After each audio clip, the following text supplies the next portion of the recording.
It's a small meeting. The readout will be probably well coordinated, and we will see. But the tone, you know, he used words, President Trump used words like good, well, positive.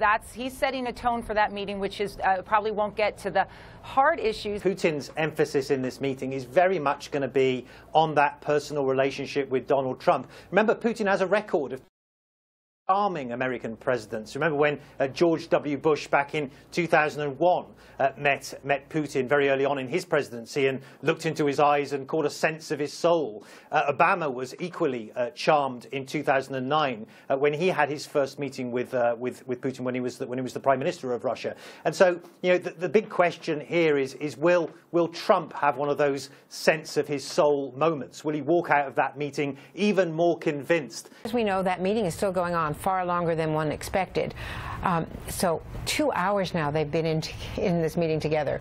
If President Trump does not raise the issue of Russian hacking, Russian meddling in our election, what's the impact?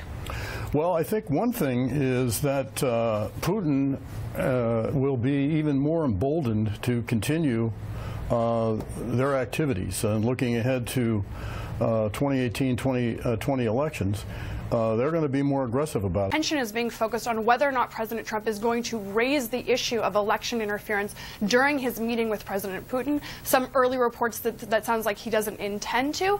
So the idea that at that same moment or shortly before he would choose to once again raise these issues on his Twitter feed, it really just puts sort of the starkness and sort of bizarreness of his decision to not bring this up to President Putin in an even starker light. Putin needs out of this meeting. I would imagine there's zero likelihood of him coming out of this meeting. I mean, there should be zero likelihood of him coming out of this meeting with fewer sanctions that have already been imposed as a result of the incursions into Ukraine, as a result of the stuff going on in Syria, right? I mean, what should be happening in a normal world is Donald Trump should be going in there saying, we know you've been meddling in the election. We're going to continue to squeeze you. We've got a lot of headroom to keep on squeezing you. I think it would be important for him to take a stand. I think, you know, the odd thing about this I've always felt is it would help Donald Trump politically. Imagine the way in which the media would have to report this. Donald Trump raises the issue of Russia's interference with Vladimir Putin to his face, even though this was interference that might have helped him win the presidency. He took the high road. But what about the political impact of the things that President Trump has said in Hamburg, demeaning the intelligence agencies and suggesting that, well, who knows whether it really was Russia meddling in our election?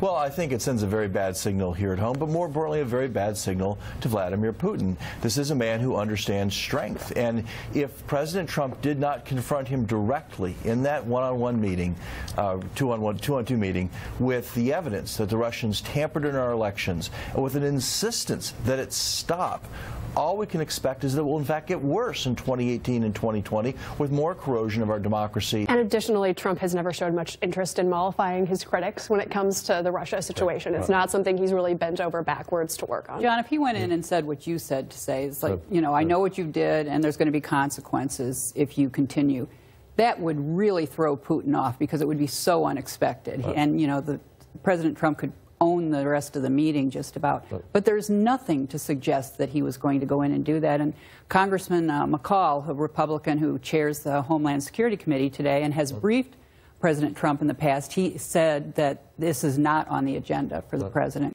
But what about the key issue, which is, what if the President of the United States did not even mention the Russian hacking of the election to Vladimir Putin? Well, that would be a very bad thing, Andrea. You know, I met with Russian officials and with the Russian intelligence service a number of times. One of the things you have to have very clear in your mind going into a meeting with Russian officials is, what are your interests? What is it precisely that you want? Because you can be confident that they will always know precisely what they want. So if you go in with any kind of ambiguity in your mind about where you want to come out, say on this issue, and you're not clear to Putin that you understand that they did hack our election and that has to stop, Putin will interpret that as a sign of weakness. And I'd like to know who at the G20 the world's largest economies. It's hard to believe that about John Podesta's name was on the tip of everyone's tongue there. You know, Right. that's just. Let's talk about North Korea. No, I want to talk about John Podesta. It's just another indicator of, you know, the fact that he was probably never going to press this too hard in this meeting. I mean, that everyone here looks at that and goes, that's just outrageous. But what is